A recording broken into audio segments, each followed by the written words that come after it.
안녕하십니까 여러분. 네, 안녕하세요. 오늘은 양도세 중과유예. 네. 이 중과유예가 주택 매매 시장에 어떤 영향을 미치고 어떤 사람이 양도세 중과유예의 혜택을 볼 수 있는가. 지금 주택을 꼭 팔아야 될 필요성이 있거나 네. 좀 팔아야 되시는 분들, 이런 분들은 한번 잘 보세요. 왜냐하면 지피지기면 백전백승이에요. 나의 사정과 다른 사람의 사정을 고려했을 때 네. 어떤 놈이 더 급하냐 이거지. 급한 놈이 먼저 협상을 하게 돼 있거든. 네. 자, 그래서 한번 보도록 하겠습니다. 양도세 중과 유예가 약 한 1년 정도 유예를 해주면 어떠냐? 양도세 중과 유예가 의미가 있는 사람들은 어떤 상황에 처해 있는지를 한번 볼 필요가 있습니다. 팔 수 있는 거. 네. 여기는 매도가 가능한 물건이에요. 직접 거주하는 케이스. 그 다음에 현재 전세 만기가 도래돼서 양도세 유예 기간 1년 그 안에 있대. 이 경우. 네. 그 다음에 현재 팔려고 공실로 놨대.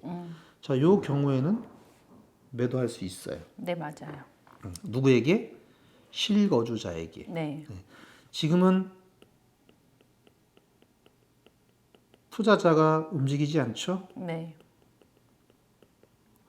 그러니까 실거주자한테밖에 안 되는 거예요. 그렇기 때문에 집을 비워줄 수 있는 케이스만 매매가 가능하다고 봅니다. 네. 그렇죠? 네. 자, 그럼 팔 수 없는 사람들은 뭐냐? 어려운 사람들. 세입자가 2년 만기래. 그래서 계약 갱신 청구권을 가지고 있대. 네. 이 경우에는 자기가 들어간다 그래도 집주인 10조 들어간다 그래도 세입자 이익이 2년 내 팔면 손해배상 청구가 가능해요. 왜냐하면 세입자는 2년 플러스 2, 4년의 기한 이익을 가지고 있는 건데 네.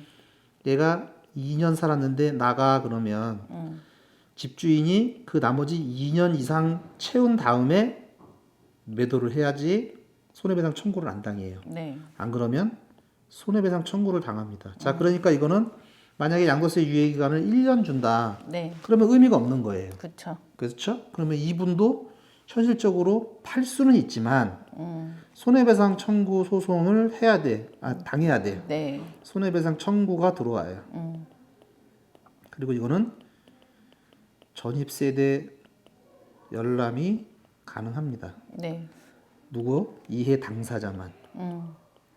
금방 알 수 있어요. 네. 자, 그 다음에 세입자가 계약 기간 중이래. 그 집 보여달래. 너 같으면 보여주겠어요? 안 보여주죠. 그죠? 네. 왜? 나의 지위가 불안해지는데 너 같으면 보여주겠냐고. 당연히 안 보여주지. 그리고 나가면 더 비싼 가격을 요구하는 대로 가거나 혹은 이사 비용까지 계산을 하면 몇백만 원의 돈이 또 깨져야 돼요. 그렇죠. 안 간다고 당연히. 자, 2년 세입자도 마찬가지죠. 얘도 비협조적일 수밖에 없어요. 우리 팔 때니까 집 보여주세요. 얘가 보여줄 의무가 뭐가 있어? 나 2년 계약 갱신 할 겁니다. 이 경우에는 팔기가 참 어려운 거죠. 그렇죠. 그럼 어떻게 해야 돼? 조건을? 금매로 내놔야 된다는 얘기가 나오는 거지. 즉 현격하게 싸야 돼요. 네. 그리고 얘는 반드시 어디가 누가 사야 돼? 실주가 불가능하니까 투자자가 사야 됩니다. 네. 근데 지금 투자자가 움직여요? 안 움직여요? 안 움직여. 안 움직이지. 가능성이 굉장히 낮다고 봐야죠. 네.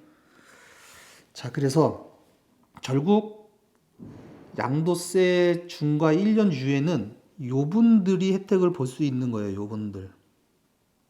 그렇죠? 그렇죠. 근데 자, 얘네들이 경쟁을 해야 되는 사람들이 있죠. 자, 그러면 꼭 팔아야 되는 사람들. 네. 요게 요 사람들하고 경쟁을 해야 되는 겁니다. 무슨 경쟁? 가격 경쟁. 그렇죠. 이분들 못 팔면 양도세 비과세가 날아가요. 네. 안녕 쭉 갑니다. 자, 그리고 대출 조건. 갈아타시는 분들이죠. 네. 이분도 똑같이 집이 하나 샀어. 좋은 데로. 그리고 기존 주택을 처분하는 조건으로 대출을 받았는데 자, 6개월 내에 안 하면 어떻게 된다고? 대출 회수. 대출 회수. 요건 6개월일 수도 있고 1년일 수도 있고 2년일 수도 있어요. 네. 은행 조건 언제 샀느냐? 이 조건에 따라 다 다릅니다. 어떤 네. 조건이냐에 따라서. 자, 그래서 자, 이분들은 반드시 팔아야 돼. 왜? 대출 해소당하면 길거리 나앉아야 되잖아. 자, 그 다음에 청약시장에 참여하신 분들 중에 처분 조건으로 당첨이 되신 분들이 계십니다. 네. 요분들은 당첨이 취소가 돼요. 네. 오 마이 갓. 반드시 팔아야 돼요. 그렇죠. 자, 누가 더 절박해요? 양도세, 일시적 양도세 중과 유예가 절박할까요? 아니면 이 사람들이 절박할까요? 원래 시장에 나온 사람들이. 원래 시장에 나온 사람. 얘가 훨씬 더 절박해요. 네. 얘는 안 하면 돼, 그냥. 아예 네. 안 팔아, 씨. 그러면 돼, 그죠? 근데 이분들이 그래서 금매 시장을 형성할 수밖에 없습니다. 왜? 지금 거래량이 바닥. 네. IMF 때보다 더하다 그랬죠? 네.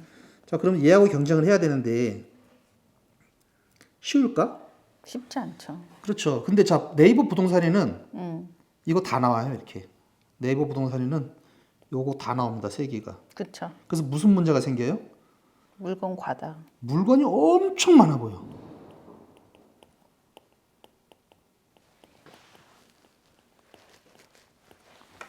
물건이 엄청나게 많아 보이죠. 이제 소비자들은 혼선이 오죠. 네. 물건 뒤지게 많네.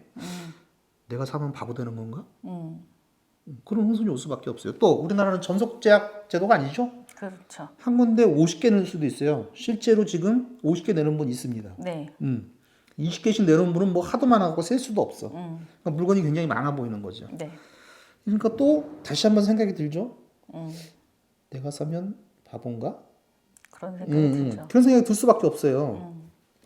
그러니까 더 사기가 무서운 거지. 자, 그리고 실수요자들은 어디로 움직였어요, 이미? 이게 기존 주택이 너무 많이 오르다 보니까 청약시장.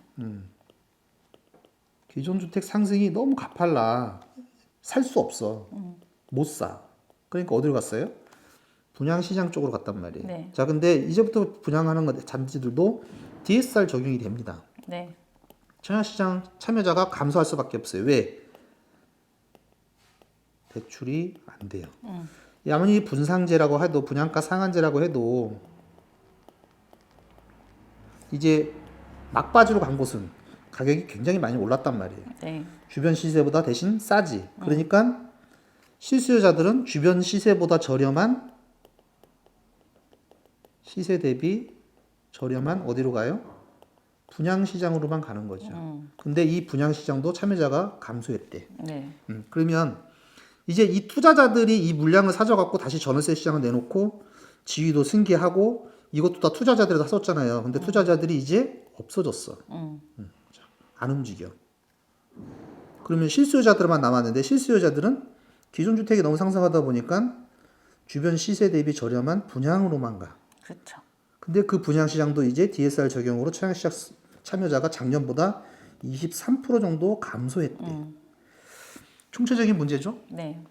양도세 중과 유예를 해준다고 생색은 내는 것 같지만 잘 살펴보면 의미가 있다 없다? 없다. 없다. 아무 의미 없다. DSR만 안 올려준 거하고 똑같죠? 네. 내가 부동산 규제 다 풀어주겠다. LTV 올렸다. DSR 규제를 안 올려주면 아무 의미 없는 거잖아. 여기서도 마찬가지죠. 양도세 중과를 1년간 유예를 해줬대. 네. 아무 의미가 없는 거예요. 그렇죠. 양도세 중과를 폐지했대. 요건 의미 있다. 그치. 자, 이렇게 되면 물량이 조절이 돼요. 네. 나 같아도 지금은 안 내놔. 그치. 나중에 내놓습니다. 나중에 근데 내놓지. 1년 그러면 지금 내놔. 지금 팔려고 내놓는 시도는 하는데 팔려 안 팔려? 안 팔려. 그러면 가격은 더 어떻게 돼요? 떨어져. 가격은 더 내려가는 거지. 그러니까 양도세 중과 유예가 부동산 시장에 인위적 현상을 일으킬 수 있는 거예요. 오히려 더 하락을 가속화시킬 수 있고 주택 거래량을 더 감소시킬 수 있다는 거지. 네. 결국은 피해는 어느 분이 봐요? 요 분들이 보는 거예요. 그렇죠. 양도세, 비과세, 일시적 이주택 등에 반드시 팔아야 되는 분들, 대출 조건에 처분 조건을 했던 분들, 처분 조건 당첨자분들, 이분들은 안 팔면 길거리에 나앉아야 되는 분들이야. 혹은 양도세 폭탄을 맞거나 당첨이 취소되거나 대출이 네. 해소되거나 이런 절박한 분들은 결국은 더 큰 할인을 해줄 수밖에 없다는 거지. 그렇죠. 이 금매 시장에서. 그래서 한번 양도세 중과가 과연 중과 유예가 양도세 중과 유예가 과연 바람직한가? 네. 그건 아니지. 그건 아니죠. 그건 아니지. 왜냐하면 보세요. 이것도 시장에 나와, 이것도 시장에 나와, 이것도 시장에 나와. 시장에 나오는데 실거주자들이 할 거는 요거 두 개밖에 없어. 그렇죠? 지금 사는 사람들이 돈이 없어서 못 사는데 물량을 그렇죠. 자꾸 내보내면은 더 가격이 하락할 수밖에 그렇죠. 없죠. 왜냐하면 심리적으로 그렇잖아. 내 거 사라 그러면 더 도망가요. 나 안 팔아 그러면 더 팔라고 그래. 테레비나 뉴스나 이런 거를 자꾸 맹신하시면 안 돼요. 그렇죠. 결국 경제는 뭐하고 연결돼 있어요? 시장, 금리, 정책 이렇게 네. 연관돼 있단 말이에요. 그 중에 가장 큰 놈이 금리예요. 맞아요. 얼마 전까지만 해도 우리 집이 없으면 바보 소리 들었지만 이명박이 싫을 때는 어땠어요? 넌 집 없어서 넌 좋겠다. 부럽다. 집 없어서 좋겠다. 집 있으면 바보 소리 들었단 말이에요. 자, 그런데 어찌됐든 주택 가격도 오르고 내리고 계속 움직이는 것이고 우리는 거기에 맞춰서 움직이기만 하면 되는 거예요. 네. 근데 이걸 가지고 어떤 의미를 부여하거나 정치적 의미를 부여하거나 이러면 굉장히 위험하다는 거지. 얼마 전에 그런 일도 있었어요. 자재값이 올라서 집값이 오른대. 집값이 오르면 아무도 안 사는데? 지금도 못 사는데 어떻게 사? 집값이 더 오르. 그래서 집값이 계속 오른대. 그거는 잘못된 거죠. 수요와 공급의 법칙에서 감당할 수 없는 선까지 가격이 올라가면 수요가 끊겨요. 그러면 다시 시장에 맞게 가격이 조절이 됩니다. 그렇죠. 그게 시장의 기능이죠. 네. 그래서 우리가 다시 한번 생각해 볼 필요가 있습니다. 네. 양도세 중과의 유예가 꼭 우리에게 득이 되는 거냐. 어떤 사람한테는 지금 직접 거주하거나 4년 전세 만기가 끝났거나 공실인 사람한테는 기회가 되는 거지만 이 세입자가 있어서 2년밖에 안 됐어. 혹은 이제 세입자를 구했어. 아니면 세입자가 계약 기간 중이야. 이분들은 못 판다는 얘기가 되는 거예요. 네. 네, 그래서 어떤 사람에게는 혜택이 가고 어떤 사람에게는 혜택이 가지 않는지를 잘 한번 살펴보시고 여러분의 케이스는 어디에 있는지를 한번 보세요. 근데 확실한 거는 내가 주택을 살 수 있는 자금이 되는 사람한테는 기회인 것 같아요. 그렇죠. 네, 그래서 사시는 분들한테는 작년까지만 해도 물건이 꽉 잠겼었는데 올해는 선택의 폭이 굉장히 선택권이 굉장히 많아졌죠. 넓어졌죠. 내가 원하는 집을 살 수 있죠. 작년까지는 내가 원하는 집을 못 샀어요. 네. 그러니까 그런 것들도 한번 생각해 보실 필요가 있습니다. 그래서 실수요자분들은 어쨌든 주택은 장만을 해요. 그리고 뭐 내 집에서 발 뻗고 편안히 사는 게 좋긴 하죠. 그렇죠. 우리 고읍에 있을 때 그랬잖아요. 네. 우리가 집 사라 그랬더니 이씨, 누구를 바보로 하냐고. 근데 그때도 그냥 난 내 집에서 편하게 살려고 살아요. 이런 사람들. 그런 사람들이 샀어요. 그렇죠. 그분들은 아직도 편안해요. 네. 자, 그래서 오늘은 이렇게 양도세 중과 유예가 미칠 영향.